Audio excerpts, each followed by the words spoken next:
been unmuted. Perfect. Okay.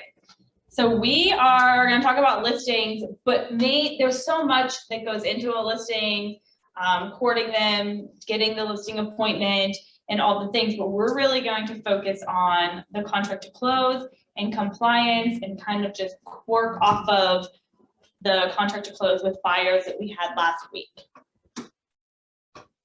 Maybe. Did you start out? Yes, I did. So this graphic was taken from Win with Sellers, and it's in KW Unite. Yeah, thank you. And it just shows you the 7-step process. And again, where we're focusing on is the contract to close. In the words of Gary Keller, words of wisdom, when it comes to bulletproofing your transaction, take the everything will go wrong approach. Assume everything will go wrong and come up with ways to possibly prevent them from happening or effectively deal with them if they do. And that was from Win with Sellers by Gary Keller. And so to go off of that, the approach that I'm going to take here and that I take with my listings just goes from last week. With buyers, we learned from Jennifer a lot of systems and timelines and compliances and just really how to raise the standard on being a very on point and together buyer's agent. So for this, we are going to assume that the buyer's agent on your listing is not that person. They are not on their timelines and they are not on their systems. And so we are just going to have those systems in place so that when something falls through, we are there to catch it. Okay, listed. The required documents that Command has us putting in is the consumer notice, the standard exclusive listing contract, the seller net sheet, and the seller's property disclosure. All of the other ones there that are listed are optional or conditional. Conditional being lead-based paint. If it was built prior to 1978, then you have to have that.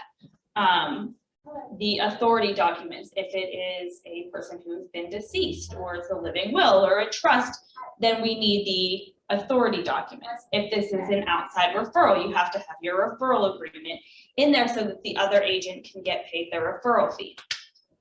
The other optional documents are the home warranty and the oil, gas, and mineral. There are 2, PAR and West Penn, and the property input statement. The property input statement I always give to my sellers because it really builds out what you have to put into the MLS. And so if they have already done that information for us, it makes it that much easier. Why recreate the wheel?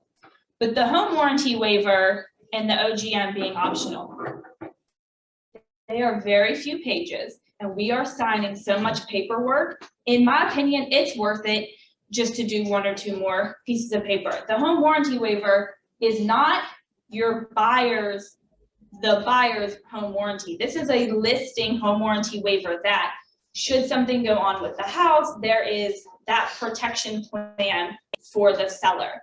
If they don't want it, fine, have them sign that and put it in there. Just that you offered it so that if something does happen and their cousin Eddie says, well, you could have had a warranty, you are covered. Also with the OGM, the oil, gas, and mineral, we are filling out disclosures. What is, 2 more forms. In my opinion, the more information you have, it's not going to harm you. So I just do that. Once you go under contract, the required documents that Command requires for compliance is the agreement of sale, the hand or earnest money deposit, and the buyer's signed seller disclosure. That is all that's required. Now, there are optional and conditional documents just like before, but the first one I want to talk about is the one with the asterisk next to it, the buyer signed OGM. So from last week in our buyer class, and if you weren't here, I'm sorry, we learned that on the buy side for Command compliance, it is required to have that in there. So we already know that buyers are required to have that? Why wouldn't we have it in the supplements, in the MLS already filled out? So we know it's filled out properly. We're not making more work for ourselves or for the buyer's agent. It's just there so they can have it. Again, you know, the lead-based paint, if it was prior to 1978, it's one form. The seller net, why that's conditional is if you go under agreement and the agreement price is less than the list price. So we did a seller net when we were getting ready to list, and we go under agreement for a different price. We have to have another seller net sheet. And every time something changes with the price after inspections, if we agree on seller assist or seller credits or anything like that, there has to be a new seller net showing that change in price. Also, the buyer's pre-qual, pre-approval, or proof of funds. In my opinion, in the way, you know, I accept offers on a listing, if there's an offer and it does not have proof of funds or the pre-qual or pre-approval, that is an incomplete offer. Can your buyer afford this? Is anyone giving them this loan? Do they have the cash in the bank? Why am I really, you know, taking the time and presenting this and getting the sellers all worked up when we have no way of knowing if you can even qualify for whatever this is? If the buyer elects to do inspections, then we need to have a buyer's reply to inspection. Change in terms addendum. These are all conditional because it just goes with the flow of whatever is happening. If they waive all inspections, there's not going to be a buyer's reply to inspection, and there probably may not be a change in terms addendum related to corrections or seller financing or seller assist. That's what I meant to say. So the next one is change in terms. If they ask for things to be repaired or they ask for a credit, that has to be documented and has to be in a change of terms. And there can be multiple ones. You just have to keep adding a new form in command. Pre-settlement walkthrough. That says optional. In my opinion, it is not optional. You know, if the buyer doesn't do a pre-settlement walkthrough, I bring one to closing and just have them check right there that they waived their right to the pre-settlement walkthrough and have it signed there. Again, it just protects us should something be wonky once we close and they get in there and they're like, oh, look, this happened, or that hole in the wall. Well, you waived your right to the pre-settlement walkthrough, or you went through and it was fine. Just continuing to protect your seller. Appraisal contingency, if the offer on your listing is a loan or financed, how you're getting funds, there may or may not be an appraisal contingency. So you want to make sure that's in there. If you are in a condo or an HOA or anything that has governing documents and needs resale certificates, those also have to be in there. Required documents for closing: the HUD or the ALTA, the settlement statement, the fully executed. Once everyone has signed it, scan it into your email and put it in command. And the checks from settlement. Same thing, the actual check that the settlement gives you, scan it into your email and put it in command. The optional document is the disbursement authorization, and that's the form that, you know, our market center administrator gives us that shows us the breakdown of what our commission ends up being. Common mistakes: incomplete folders in command, failing to submit command folders for review, failing to completely fill out documents. These things will not get you paid. And I don't know about you, but I want to get paid. That's why I work. So once you have a document, put it in command. Make sure it is fully executed. Make sure all of your required documents or conditional, if you have inspections or, you know, any of the other things that are going to pop up. And once that folder is full, submit for review, so that come time of closing, all of your documents are in there, you can hand your checks in, and you know your command is up to par and it is compliant, and we can turn around and get paid in a fast, timely manner. Incomplete or incorrect addresses. So there are places in the agreement of sale, and I don't know how it is in all of the other Johnstown and Altoona, but you know, here we have weird municipalities and zoning in Pittsburgh and boroughs, and you want to make sure that it's as correct as it possibly can be. Do your due diligence, look everywhere. You know, if you know that it's Baldwin, but the actual legal mailing is supposed to be Pittsburgh, have the right address on there. Incorrect or unreasonable closing or contingency dates. Unreasonable, if we're doing a financed loan, is, you know, 1-2 weeks. That is unreasonable. That's not gonna happen often. And it's just also gonna set us up to have to do more paperwork. Another change in terms addendum, extending our closing time. So if we do that right from the beginning, right when we get our agreement, make sure that that contingency date is reasonable. Closing date. Specific forms, common errors, and then also we're going to look at things to look for once you receive that offer. What are some things that should be sticking out? The consumer notice. This is your first line of compliance. The first substantive conversation you have with your seller. There's a little definition of what substantive, I can't say that word, means. Having a firm basis in reality, a meaningful conversation. Once we have that conversation, get that signed. The first thing we do, and it was someone told it to me, I think when I was in real estate classes, is we as realtors will get in the car and drive all over this creation, but we won't get this form signed. Why? It's the first thing. Get it signed. First line of compliance. So when we're getting an offer, and this again is to assume we've bypassed all of the other steps, we've got the listing, it's in the MLS, and now we get an offer. And they, just kidding, sorry, this is the exclusive listing contract. We're gonna look at that first, sorry. Make sure it's just filled out correctly.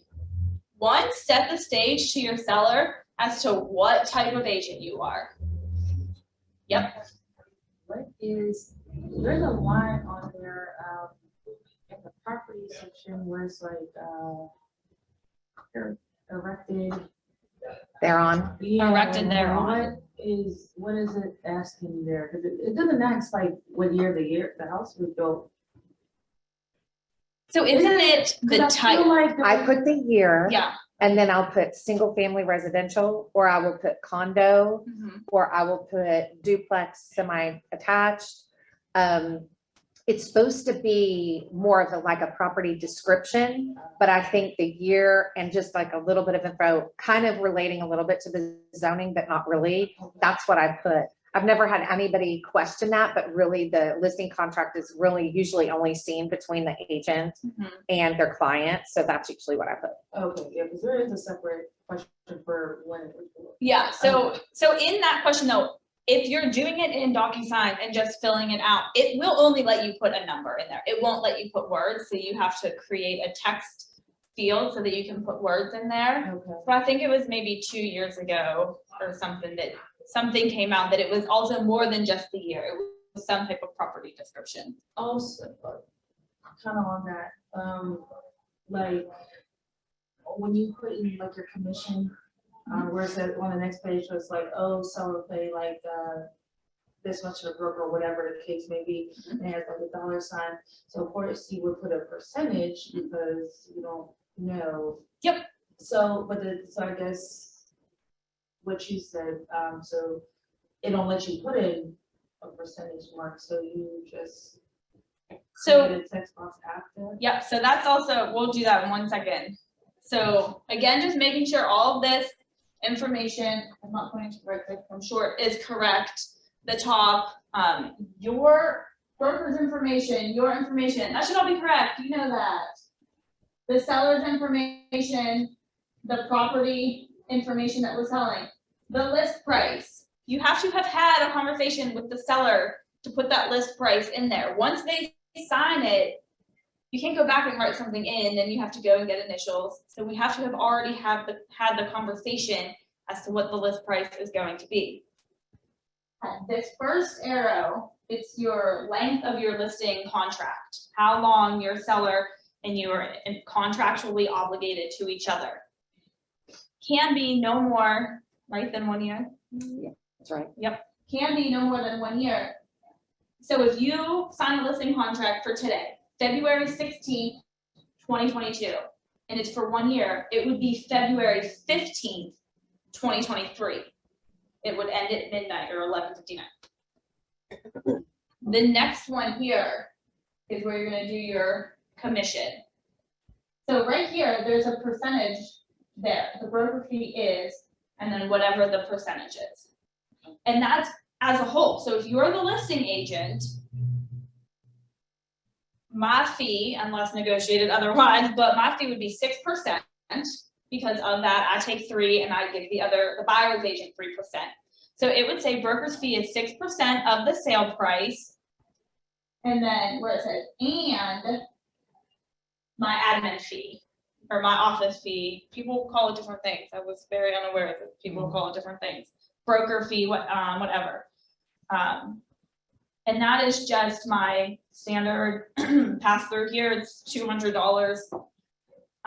The only time here where it says broker fee is whatever percent or a dollar amount, which is greater, is I have had listings.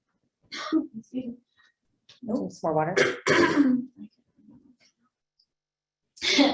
Where the list price is maybe $30,000 or something very low. And if we end up negotiating and we're doing 3%, I mean, really it's still minimal money. So I can say, or $1,500, whichever is greater. So if the price has been negotiated down and the percentage of commission would be $600, it would be that $1,500 or whatever I put in there. Can I ask a question? No. Are you using the PAR form because we have other MLS inclusions here in the class? Because I don't ever use the PAR form. I use the West Penn listing contract. Just curious. Okay. I just figured because that affects, is that what other market centers are using? And then here we have something different. That's a great question. Mhm. How do you ask me that? I don't know. Okay. I have the PAR form here because at 11 o'clock last night, that's what I pulled out of my DocuSign. Okay. Smart Alex. I heckled her when she was teaching last week for Okay. disclosure to everyone so that, whatever. But, okay, so the form could look different, but the general information that's going on it is going to be the same. Yeah, she confirmed, Karen said that they use the PAR form in there. So that's That's why I did that. It was for you It guys. was on purpose. Thank you. Do that. I wish you had told me that 2 seconds earlier. I know why I did that actually. Okay. And then one other thing I have on here is on a different page, I put it over here. Broker's fee if settlement does not occur. It has occurred to me that not everyone knows what that means. So it says, if an agreement of sale is signed and settlement does not occur, the deposit monies are released to seller. Seller will pay broker blank of the deposit monies.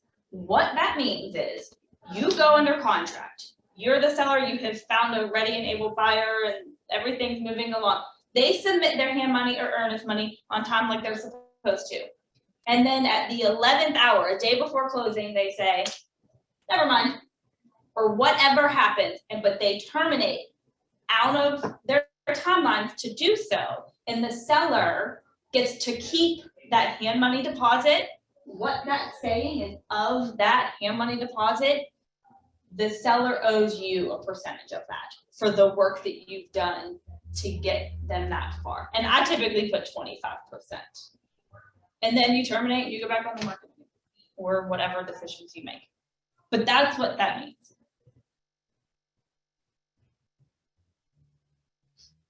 Okay, so when we get an offer and we're looking at the agreement of sale, this is where I tried to skip to last time. What's that? My box. Okay. That looks good See here. it. We'll have to look at that. So things to look for. The offer price, and there are arrows that are gonna point out where these things are. The offer price, what the hand money is, if there's any seller assist, what the settlement date is gonna be, and the time is of the essence date, and that's your reply date. You have only so long to make these decisions on if you're going to accept or not. And then look at your inspections, which will be on different pages, because that's what you want to look at. Hand money before weird, crazy, wonky world that we're in was typically just 1%, which is what we talked about last week. But when we're in a multiple offer situation, your hand money shows how serious a buyer is.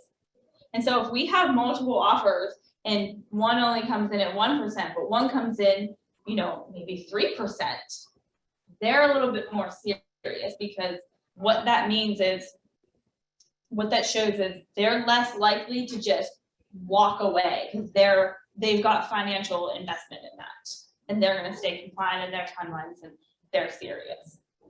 That's what that shows to me. And then settlement date, right? Are we picking one that's unreasonable, like we talked about earlier? Are you trying to cram a loan and get everything closed in 15 days? Or are you picking one that's 3 months out, which is also a very long time and a little unreasonable, at least for this area? So just knowing and what all of that information is.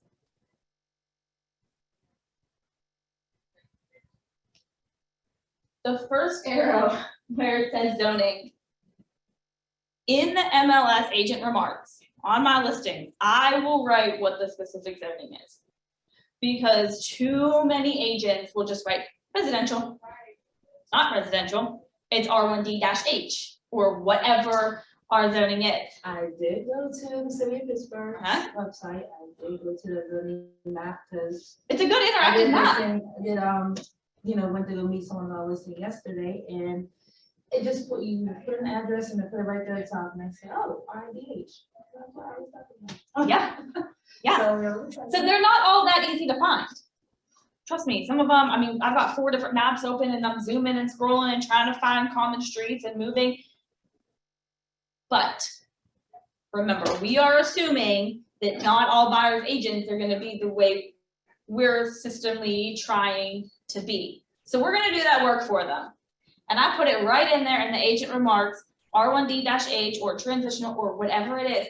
And guess what? 9 times out of 10, they still write residential. And I asked them to fix it, because that's not the right zoning.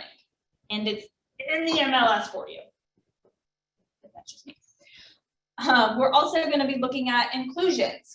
Are they, what inclusions are they asking for? Is it more than what you put in the MLS that is going to be included? Is there something weird? Do they want to, I don't know, do they want something that your seller didn't plan on leaving? If you are excluding the chandelier that grandma bought you, make sure it's in the MLS that it's excluded, and make sure that the agent has seen that and put it there. So when they go to do their final walkthrough and the chandelier's gone, they don't freak out. And then mortgage contingency. If they're electing a mortgage, what kind of mortgage is it? Is it conventional, VA, FHA? Because each mortgage contingency comes with different requirements from the lender. If this is a house with peeling paint all over the place, we already know it's not going to be FHA approved. So you have to know some information on what is going to be required for the type of loan, and is your house going to meet those requirements without having to do all types of crazy things. And if you don't know, have an allied resource that you can call, a mortgage lender that you work with, and just ask.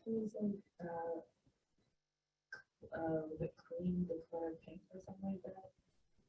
Baby color pink, I don't I know. guess, like, so just like little things, you know, to do in the house, like you said. Right, just peeling paint, yeah, take care of it right then and there, you know. sure, Like, I told my neighbor, this Johnson said, hey, I'm looking at their steps and I was looking at like their railings, I think I showed up. Somebody told me, look, it looks brand new, Yeah. meanwhile, just Just 10 some- minutes yeah. or so. Yep.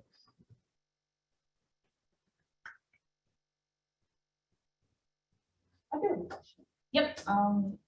So, I don't know exactly where the presentation this question falls, but Okay. what do you do when you have a seller that, needs to buy a house as well? They're selling a house, but they need to buy another house, but they need the proceeds. From So their they house, wanna yeah, just put that, buy it all cash, you know, with that, the proceeds, so like. that's a lot of juggling balls. So when you're, I would say, just jump in and tell me if I'm wrong or if you would do something different. But I would say, at least in this market, especially with how fast houses are going and how aggressive buyers are having to be and losing in multiple offer situations, we want to have their house ready to list, but we need to be looking first. And if we're making an offer, it has to, there's a part in the agreement of sale when you're making an offer on a house, or there's a form. Thank you. Towards you. That it's contingent on the sale of another property. So on the very last page of the agreement of sale, there's things at the top you can Sale check. and settlement. You check that. And then there's gonna be a timeline, like they're gonna have X amount of days to get their house on the market and get it under agreement. But yeah, you have to have that checked so that the listing agent knows you're not coming fully prepared right this very second. You have to sell before we can have funds to close on this one. So your timeline might be slightly longer than. Go ahead. So there's a couple of points of thought there. If you have a seller that is needing to buy in this market, coming with there's two forms, a sale and settlement addendum or just a settlement addendum. So that means they might already be under contract. They don't need it to go on the market and sell at this point. It might just need to settle. So if they decide to list it in advance and roll the dice and take a chance that they'll find something in time, they may be willing to just do a settlement contingency. But in this buyer's market, so when you look at that seller now as a buyer, things that are moving so quickly, they're not going to take a settlement. They're not going to take a contingency. They're looking for a normal cash or finance normal transaction. So you might be having to counsel your seller to look at listings to buy that have already been on the market for maybe 30 or more days, and they might be willing to take a contingency like that. But it is a juggling game, and you just have to be really prepared. Now, on the selling side, you can help facilitate a little bit more protection for your seller. You can negotiate with a buyer that your seller, so what if you got multiple offers? You can say, okay, buyer, we're willing to take your offer, but we would like 2 weeks free lease back, which is called a post-settlement possession. That would give your seller a little more time after they close on their house to then move into the other house. It would also give them a chance to get their proceeds from their sale and then take those proceeds and turn around and purchase something else.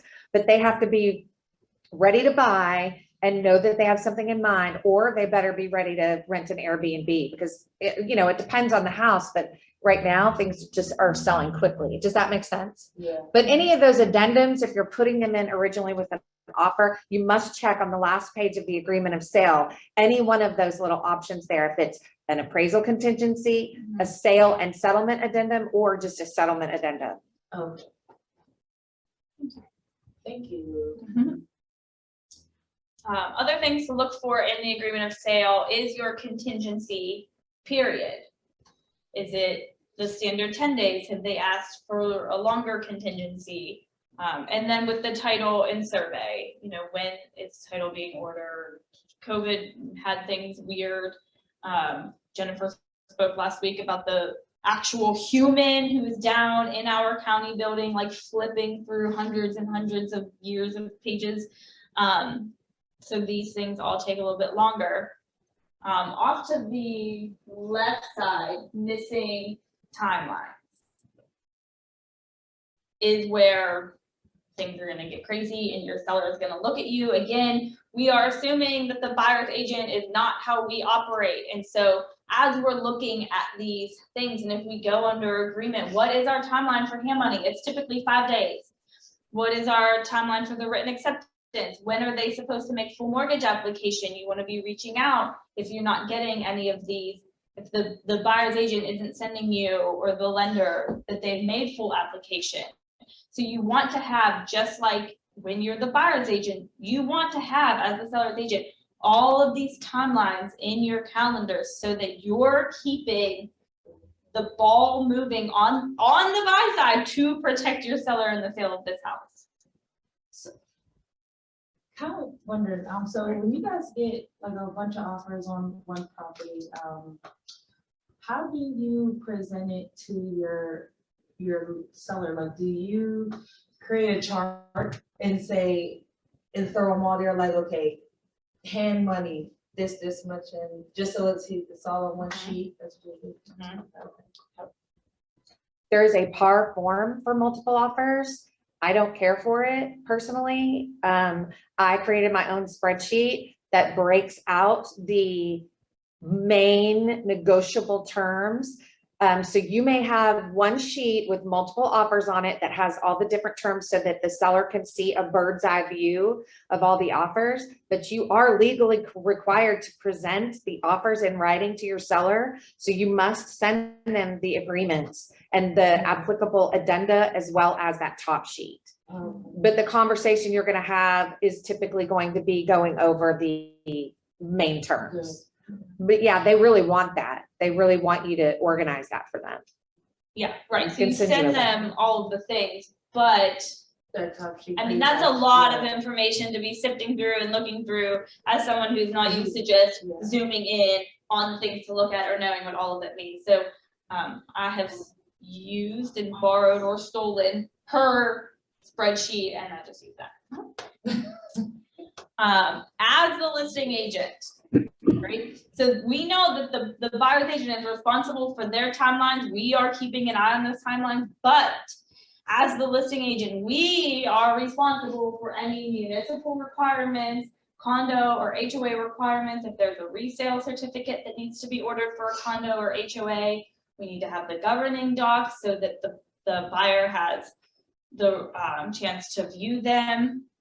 And then municipal requirements, dye test, occupancy inspections. I have it written in my notes in all caps and bold, know your borough. Know where you're listing your house. And these aren't things you should be finding out once you go under agreement. We should know our borough when we're having the first few conversations trying to get this listing. You know, because these are also added expenses. We have to pay for a dye test. We have to pay a plumber to come out and do that. Whatever the occupancy inspector's fee is. And if it doesn't pass, then they have to come back out. And how often are they in the office? I know we talked about this last week, and especially where I live, the occupancy inspector for my borough also services 4 other surrounding boroughs. He's not there every day. So once we go under agreement is when these things need to be happening. We need to be reaching out. If we need a dye test, getting that done with the plumber, reaching out to the borough and getting on that inspector's calendar and know what. Yep. Go ahead. Oh, sorry. Can you do it before you go under contract, just to be prepared? You need to check first with the municipality. For example, Wilkinsburg is only good for a certain amount of time. It could be a municipality where that occupancy is good for 6 months. If you have a good feel that that house is going to sell really quickly and you know that the occupancy result is good for 6 months, then go ahead, get it done beforehand. Sometimes you will see in the MLS in the agent remarks, occupancy and die is already completed. So that really gives you a quicker opportunity to close. But if you're in a municipality where it's only good for 60 days, don't do it in advance. You can have it inspected in advance, just don't have it re-inspected and have that timeline be good. Does that make sense? Because if you go to Churchill, for example, and they've got like a 2-page list of what's required and it's not even updated. If you go ahead and have it inspected before you list, it's going to give a comprehensive list to your seller of what needs to be done to pass occupancy. Wait until you go under contract, make sure all those things are fixed. Then you call the code enforcer, they have to come back and re-inspect to sign off on those things. So that's when the clock starts ticking, not from the very beginning of when they initially inspect. But at least it gets it off the table and you know that your seller has met those requirements. And if the buyer agent now isn't going to be utilizing that information to then use for their negotiations. Because we get to see that from the buy side. We're supposed to see the list of things that were fixed in advance, but if you just say occupancy is done, it's done. You'll just know that that's done. Does that make sense?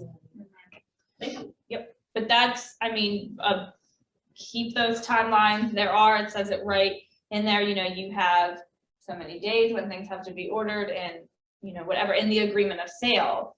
And that in the agreement of sale, it says, required at the seller's expense, unless it's a scenario where, go ahead. No, go ahead. I was saying, there's, maybe it is an estate and the family just doesn't have the means or the ability to do anything. They live on a state or whatever, and it's, listen, buyer is required responsible. Thank you. Buyer is responsible for all municipal requirements. Then it's in writing, it's, required, but otherwise it is at the seller's expense.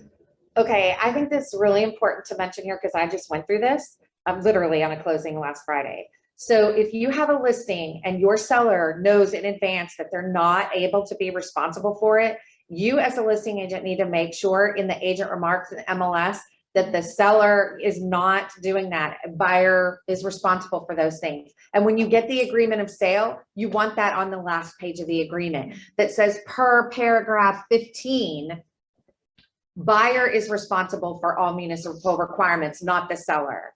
Okay. If you think a seller can maybe do it, but you get it inspected after you go under contract and it comes back with this laundry list and the seller's like, no way, I can't do it.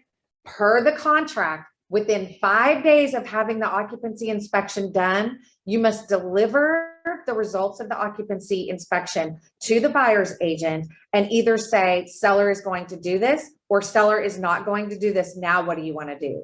The buyer is now responsible. You must deliver it. So read these timelines. It's what we talked about last week. Know this contract because it says 5 days. And I had a buyer's or a listing agent try to tell me that we were responsible for it. And not only was it not in our agreement, she didn't have it in the MLS. She missed the timeline to deliver occupancy to us. And she never gave us in writing that the seller was not going to complete those items. So it's very specific and all of our municipalities, oh, sorry, what's that? All of our municipalities are different. Do you have the dial-in audio link? Yeah, so, and if you go on, the municipal, whatever the local borough is, sometimes the list of requirements are up. If they're not, you can call and ask. I know, for instance, because I just went through Carnegie Borough, they don't have their own occupancy inspector. They sub it out to a company and they have their own list. So then you have to filter through to that company. So it's really just doing your due diligence, making phone calls, finding out. And when you're coming on a listing presentation, think about how valuable that information is. If you already have it and you're like, look, I don't know if you know, but this is what's required in your borough. And these are the things that they're gonna look for. and, we can take care of that ahead of time, just how much value that adds to your seller, how much time it saves. And, from the buyer's agent perspective, when things are already done or you're already on top of it, okay, it sets the stage for who we're dealing with and how things are gonna go. The seller's estimated net, which is what we talked about, you can have all of them. One, when you're agreeing on a list price, what it's going to be, what their net is. If you take an offer that's less than the list price, if we agree at some point on, seller assist or seller, buyer consent, seller assist, that you need to do an updated seller net every time. And on it, one, you need to make sure that the sales price is correct, what the estimated close date is going to be, and why that's important for tax proration. So that'll give us a good estimate as to, if we put the estimated close date, that'll auto generate the tax prorations. In the one that I use is, Home Agent One, and it is for Elite Closing.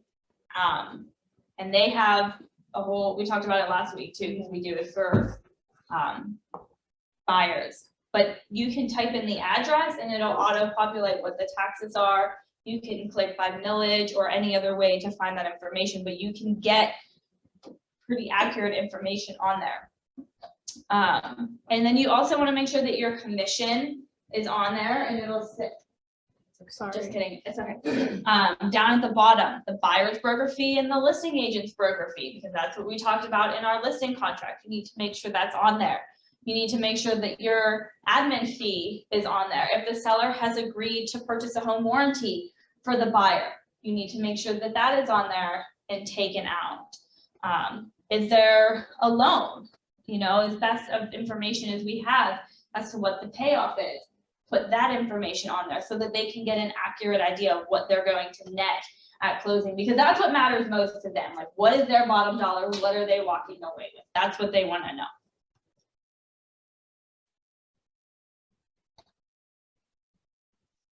I stole this right from you, didn't even change it. What is the life cycle of a complete transaction once executed? In short, it depends, but here is the basic version. It's gonna be quick and done. Oh, I didn't know I could do that. Okay, so within 24 hours, you need to update the MLS to contingent. Send your timelines to the buyer's agent. Have all of those dates from your agreement of sale and send your timelines. Have repeatable systems. Have a template saved in your Google Drive or wherever, and throw it in an email and change the dates. Send your timelines to your seller. Obtain from the buyer's agent who the settlement company is going to be, what their information is, and confirm that the buyer's agent has sent them the executed docs. Update your documents in command and submit commissions to MCA. Once you know that, once you go under agreement and you know what your commission is going to be, less anything weird changes, submit your commission to the MCA as soon as possible. That is helpful to them, so the market center can project the money that's coming in. The buyer is going to schedule inspections, let the seller know when those inspections are going to be, report the date and times. You as the listing agent, like we just discussed, need to schedule your municipality requirements, inspections, if you haven't already done so, and send all of your reports and certificates to the buyer's agent and the settlement. Confirm the hand money has been received and receive a deposit receipt from the buyer's agent. So they have 5 days. If on day 5 you haven't received that, you better be calling somebody. And a picture of a check is not, for me, is not sufficient. I want to see the deposit receipt. And sometimes people get Oh, we don't do that here. Okay, well, there's someone in your office who deposited that and they can generate something for me. And I always just tell them an experience that someone told me, she's sitting over there. You know, a buyer never submitted that hand money check. There's a picture of it that I can take out of my phone, but it never got deposited into the brokerage's escrow account. And then he never showed up to close it. He just never showed up to close. And there was no recourse. There was no hand money check. We couldn't keep that. And so I want to see that it was actually deposited in your brokerage's escrow account, or whoever is holding it. Sometimes settlement companies will hold it, but wherever it's being held, I want a deposit receipt, not a picture of the check while it's in your hand. Confirmed mortgage application is complete. They have 7 days to make full mortgage applications. Review the buyer's reply to inspection with seller. So the buyer's agent, once inspections are complete, will send you the inspection report and their buyer's reply to inspection. Review that with your seller. Complete negotiations, or if there's anything, complete a change in terms addendum if needed to move forward, and then do a new seller net. If they have to pay for anything, if we're giving concessions, a new seller net. Title is going to send a seller questionnaire. Make sure that that is completed and returned to them. Confirm the appraisal date, meet the appraiser, and have from the buyer's agent receive if there's any appraisal conditions. And so what I do is if I'm a little bit worried about a property, one of my listings not appraising, I will have a nice little packet all together for the appraiser of some recent comps that I pulled as to why I think it should appraise at that value. If they've done recent updates, I will have a list of all of the recent updates that they've done. And anything new, for instance, if it's a flip especially, and it just sold 3 months ago for $60,000 and I have it listed at, $190 or whatever, there's going to be a list. There's new windows, there's new plumbing, there's new electric, granite countertops, new flooring, whatever there is, it's new. There's a new roof, there's new concrete, new whatever. I'm putting it all in there with my comps and just my card, and I will just meet the appraiser. And I've had a couple of them say, okay, bye. And that's okay. I just leave them. I'm just gonna leave this, it's fine.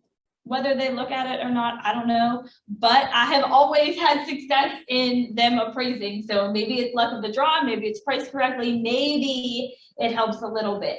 But that's also an added value to your seller.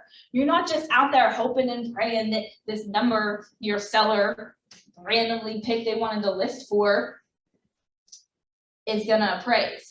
It's an added value. We're taking the time, we're being there, and we're trying to protect our sellers' best interest.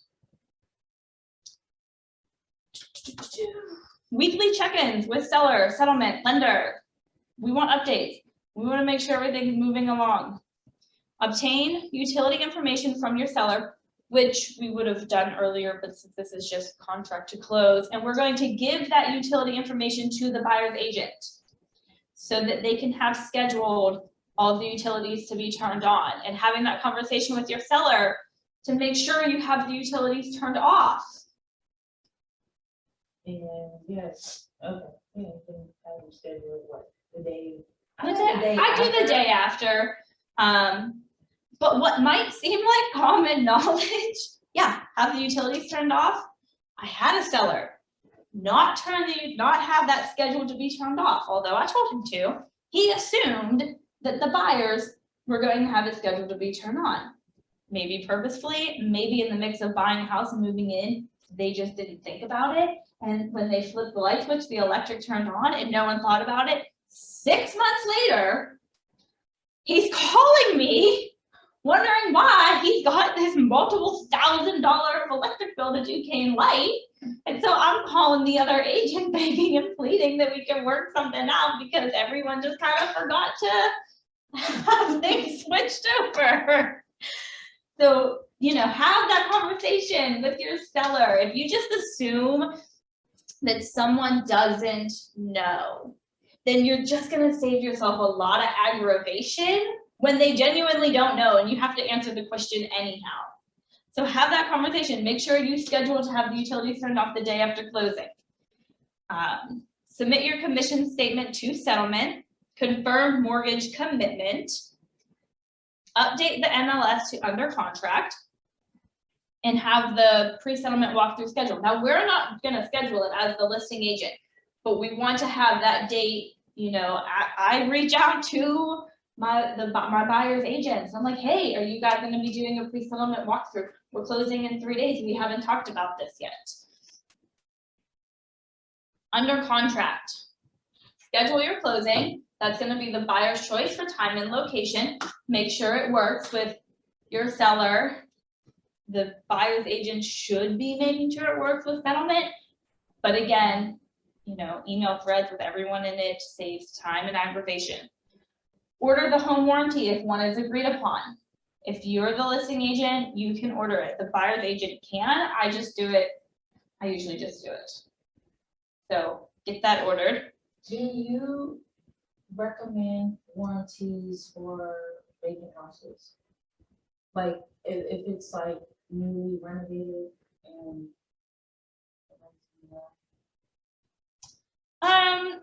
What's your question? Do you recommend warranties for vacant houses if it's For a newly buyer? renovated? If you're the buyer's agent? Yeah. No, I mean, if you're a listing agent, so like, So for the listing agent, some listing agents will put right in the MLS, you know, home warranty included. And that is awesome. I don't do that because in my opinion, that's a negotiation tool. And so if after you do inspections and, you know, it comes back that the furnace is 7 years old and the hot water tank is 6 years old and the AC is older than I am, then, you know, and they come at me, well, we want that. My seller's not replacing all of these systems. They would have done that when they lived there, but I'll give you a home warranty and I'll give you the upgrade. So as a listing agent, I never automatically just do home warranty included. I wait until after inspections. If they ask us for things on big systems like that, then we, you know, with my seller, you know, can offer the home warranty then. Does that make sense? and, okay, yeah. Also, if it's completely renovated and a lot of those systems might have already been replaced, you're already going to have manufacturer warranties. So you could use that as a tool in terms of your negotiating. You could show them the whatever, register this for, you know, it's under warranty for a year, whatever. Okay. Yep, so then review the ALTA for corrections. A final ALTA will go out. Make sure the commissions are correct, make sure the home warranty is on there, your admin fee is on there, whatever things are correct on there. And a lot of times there's some mistakes, so make sure you're looking at that and reaching out to settlement if something needs to be changed.